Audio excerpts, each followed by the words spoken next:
Bacaan dari kitab pertama Raja-Raja. Pada suatu ketika, Ratu negeri Sheba mendengar kabar tentang Salomo berhubung dengan nama Tuhan. Maka datanglah ia, hendak menguji Salomo dengan teka-teki.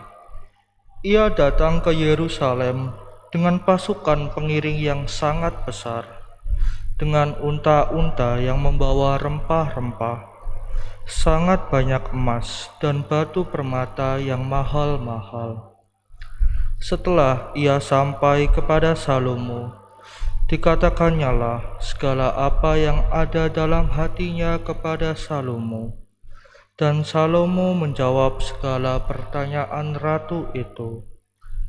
Bagi raja tidak ada yang tersembunyi, yang tidak dapat dijawabnya untuk ratu itu.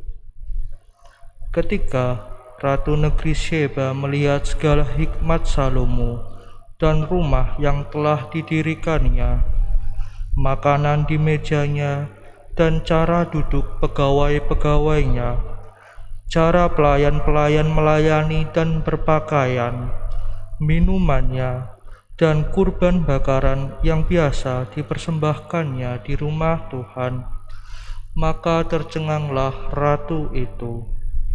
Dan ia berkata kepada raja, "Benar juga kabar yang kudengar di negeriku tentang engkau dan tentang hikmatmu. Tetapi aku tidak percaya akan perkataan-perkataan itu sampai aku datang dan melihatnya dengan mataku sendiri. Sungguh, setengahnya pun belum diberitahukan kepadaku. Dalam hal hikmat dan kemakmuran, engkau melebihi kabar yang kudengar. Berbahagialah para istrimu, berbahagialah para pegawaimu, yang selalu melayani engkau dan menyaksikan hikmatmu. Terpujilah Tuhan Allahmu, yang telah berkenan kepadaku sedemikian, hingga ia menundukkan engkau di atas tahta kerajaan Israel. Karena Tuhan mengasihi orang Israel untuk selama-lamanya, maka ia telah mengangkat engkau menjadi raja untuk melakukan keadilan dan kebenaran." Demikianlah sabda Tuhan. Syukur pada Allah. Mazmur tanggapan. Mulut orang benar menuturkan hikmat. Mulut orang benar menuturkan hikmat. Serahkanlah hidupmu kepada Tuhan dan percayalah padanya, maka ia akan bertindak. Ia akan memunculkan kebenaranmu seperti terang dan menampilkan hakmu seperti siang. Mulut orang benar menuturkan hikmat.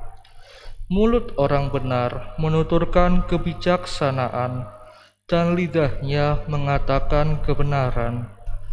Taurat Allah ada di dalam hatinya, langkah-langkahnya tidaklah goyah. Mulut orang benar menuturkan hikmat.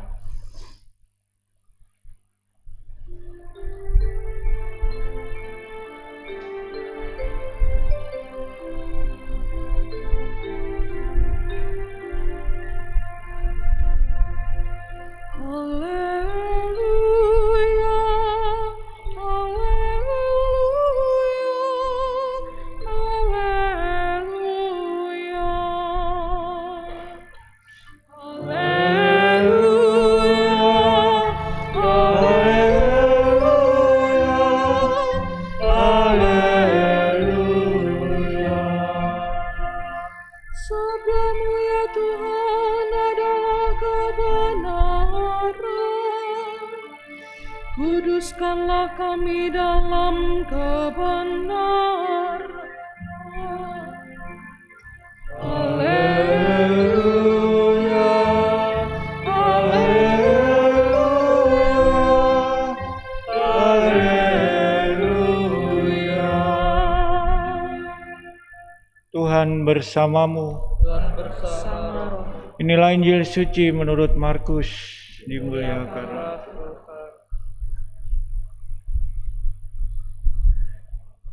Pada suatu ketika Yesus memanggil orang banyak dan berkata kepada mereka, "Dengarkanlah aku dan camkanlah ini.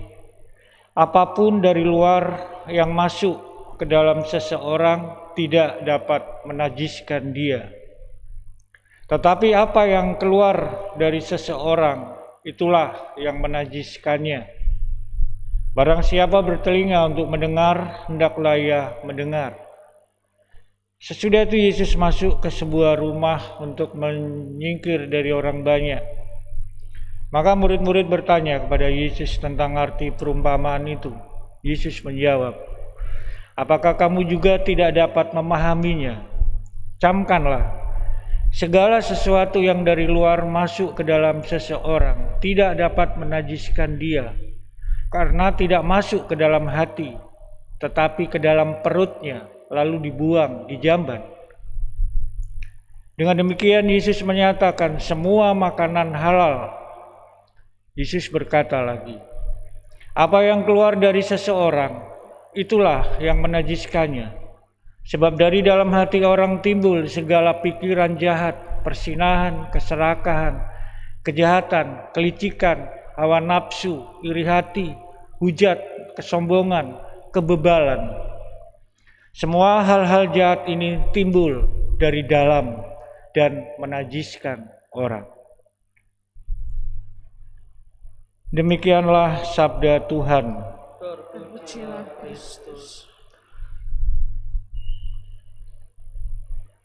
Saudara-saudari yang dikasihi Tuhan, masalah halal dan haram ini seringkali dipahami hanya terpaku pada hal-hal yang jasmani, sementara hati yang menjadi sumbernya itu terabaikan. Kita temui fenomena di masyarakat kita, bagaimana orang ribut soal label halal di produk makanan, kemudian soal pornografi yang mau diatur oleh negara.